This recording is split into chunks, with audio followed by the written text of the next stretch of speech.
আজ রথযাত্রা। তারাপীঠের রথযাত্রা এক ভিন্ন ধরনের। এখানে রথে জগন্নাথ দেব থাকেন না, রথে সওয়ারি হন দেবী তারা। প্রাচীনকাল থেকে এই নিয়ম চলে আসছে।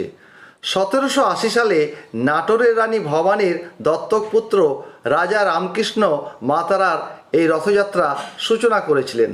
আজও রীতিনীতি অনুসরণ করে রথযাত্রা হয় তারাপীঠে। বছরে দুদিন মা তারা মন্দিরের গর্ভগৃহ থেকে বের হন, আবির্ভাব দিবস ও রথযাত্রার দিন। আজ বিকেলে শুরু হলো মা তারার রথযাত্রা। মা তারাকে গর্ভগৃহ থেকে বের করে নিয়ে এসে রথে অধিষ্ঠিত করা হয়। তারপর স্বর্ণালঙ্কারে রাজবেশে সাজিয়ে রথের মধ্যেই ভোগ নিবেদন করা হয়। তারপরেই রথের রশিতে টান দেওয়া হয়। শুরু হয় মা তারার রথযাত্রা। মন্দিরের প্রবেশ পথের সামনে থেকে শুরু হয় এই রথযাত্রা। পুরো তারাপীঠ মন্দির এলাকা প্রদক্ষিণ করা হয়। সন্ধ্যার আগেই মা তারাকে ফের গর্ভগৃহে ফিরিয়ে নিয়ে আসা হবে। এইমাত্র আমাদের মায়ের রথ বের হলো। বুঝতে পারছেন তারাপীঠের রথ একটা ব্যতিক্রমী রথ, কারণ এখানে মা তারা রথে আহরণ করে এবং পুরো তারাপীঠ পরিক্রমা করবে।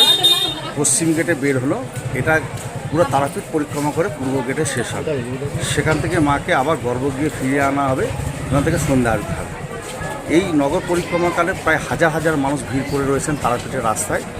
তাই তাদের নিরাপত্তা দেওয়ার জন্য টিআরডিএ, মন্দির কমিটি, জেলা প্রশাসন, তারাপীঠ থানা, আমরা যৌথভাবে সে দায়িত্ব পালন করছি, যাতে ভক্তরা সুন্দরভাবে মাকে দর্শন করতে পারে, রশ্মি ধরে টান দিতে পারে এবং কিছু কিছু জায়গায় রথ কাবা দাঁড়ও করানো হবে ভক্তদের দর্শনের জন্য। তাই পুরো রাস্তাটাই নিরাপত্তা দিয়ে ঘিরে দেওয়া হয়েছে।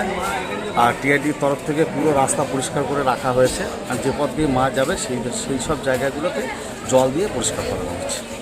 তাই এই ব্যতিক্রমী রথযাত্রা দেখতে সকাল থেকে মানুষ ভিড় করেছেন এবং এখন অপেক্ষা করছেন মাকে খুব কাছে থেকে দেখার জন্য।